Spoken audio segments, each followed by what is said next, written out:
talked about the different ways that language has been seen in education, and that it's been seen a lot as form, as grammar, writing conventions that we're teaching our students. But now with the Common Core standards, in research settings, there's this move to seeing language as a practice or as action in school, and thinking about all the ways that we actually use language. And we want kids to use language as they learn the content they're learning in school, and as they learn how to talk and write like academics. And so when we think about language in school, I think about it in two ways. One is language is a vehicle that kids are using to learn content, right? They have to understand us, they have to understand the things in the classroom so that they can learn the science or the history or the math that we're teaching them. And then they have to learn how to communicate those ideas in academic ways, both when they talk and when they write. And so as teachers, our job is both of those. It's to make sure they learn the subject matter and that they learn how to communicate about that subject matter in a school setting. And when we have these goals of like, okay, I want them to learn the history content and I want them to learn to use language in all of these ways, there's often a tension and kind of a competition in our mind between these, because we really have a limited amount of time with our students. So there's this tension between giving them the space to really deeply understand the content and talk about it, and giving them the space to practice using formal academic language. And so I'm going to talk a little bit about this tension. It's not something that we can just kind of resolve. I mean, it's a real tension of teaching, especially with English language learners, but also with all students who are learning how to write formally and read formally in school. But as a teacher and as a researcher being in classrooms at different grade levels, as a result of this tension and trying to figure out how to deal with it, I've seen several different things, and you guys have probably seen these things or other sort of things that students start to do because we're dealing with this tension. So sometimes we see that kids are writing in a way that's just like parroting back the teacher model of the essay without really understanding it. Or we see that students are writing unclearly. We cannot understand what they're saying. It might be because they didn't understand the science experiment that they were supposed to write about, or it may be because they are still learning how to use that kind of language. So it could be a content issue, it could be a language issue, but whatever it is, we get this writing that's unclear and hard to figure out what the kids are getting. We can also see limited opportunities for them to really make meaning and own what they're learning and doing in school, because they're trying to, write in the way, the formal way that the teacher modeled for them, or use just the frames that the teacher gave them, but they're not really composing or owning what they're doing themselves. And then sometimes we see this kind of over-reliance on sentence frames, where we're like, okay, I want kids to learn how to write in this academic way, so I'm going to give them all these frames that they can use, and I'm basically going to kind of frame out the paragraph for them. And so the product can look really good, but then you have to sort of wean them off of those frames and figuring out how to do that so that they learn to own it and write in that way on their own is a tension there, because it's kind of faster to give them the frames and have them do that, and the result is neater. But I'm bringing up this framework of mode continuum because I think it's something that can help us think about this tension, both when we have to analyze our students' work and when we think about our teaching. And the idea of a mode continuum is based on a concept from linguistics of register that Gibbon talks about in that chapter. And what a register is an idea that we use language differently in different situations. And that's part of being a healthy and competent language user, is that we know how to shift our speech and how to shift our writing depending on who we're talking to and what situation we find ourselves in. And linguists have talked about language varying in 3 dimensions.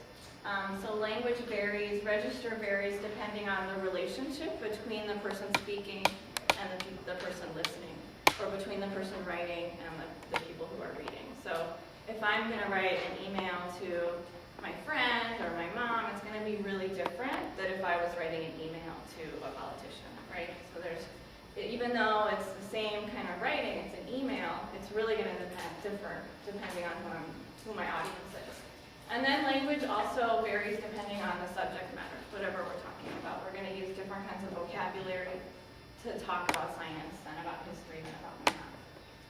And then language varies depending on what they call the channel of communication or the mode. So writing is really different from speech. And that's just because producing writing is really different from producing speech. It's a different context. And so that's what this idea of register is. It's sort of the way that I would talk in a college classroom is really different from the notes that I might write to my friend, you know. And so Colleen Gibbons' idea of mode continuum is just saying that, you know, there's a continuum. It's not an either-or thing, but there's a continuum from this informal, spoken, conversational language and then the formal, written language.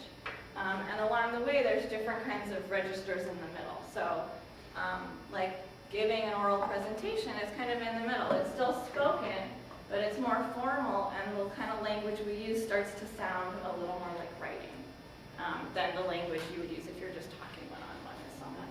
Really, when I thought about informal language and reading comprehension, that mode continuum is really two-directional, and all day long in school, we're moving back and forth between those two, right? So we're not just trying to get kids to write formally, but they've got to read those texts, then they've got to move back to the informal language to talk about them, then they have to, you know, go kind of in the middle to share out, maybe in a formal way, what they've read, and then they have to write it. So kind of, it's just hit me really this year that all day long, what I'm doing and what I'm expecting my kids to do is move back and forth along this continuum. And that being able to rephrase text using that informal language can show us much more about what they understand. So moving into thinking, well, what is this? How can this framework help us as teachers?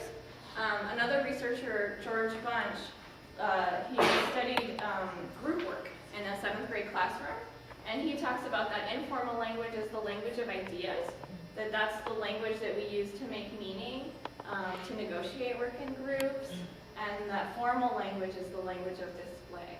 And that's where we want students to translate those ideas that they got on the left side into really precise and comprehensive explanations.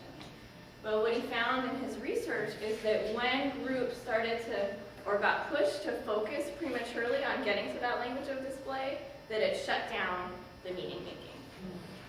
And so that's kind of the result of that Islam essay that I showed you at the beginning, where that kid got pushed into this, and so the meaning making maybe wasn't there to help him write in a clear way.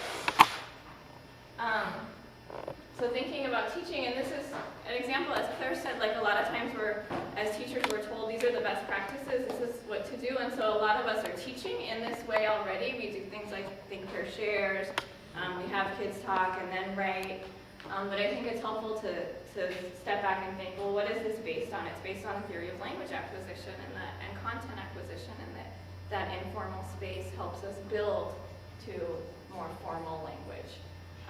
So in our teaching, I try to think about, okay, how am I giving experiences for my students across the mode continuum that focus on one idea?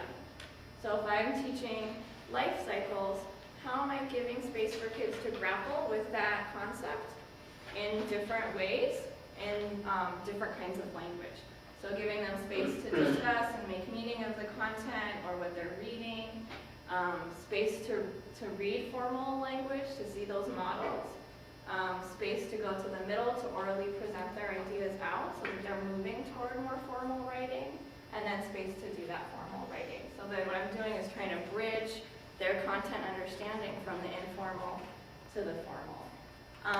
What I'm also trying to be really conscious of doing is how to use my own language to help kind of move kids along, and by recasting what they say.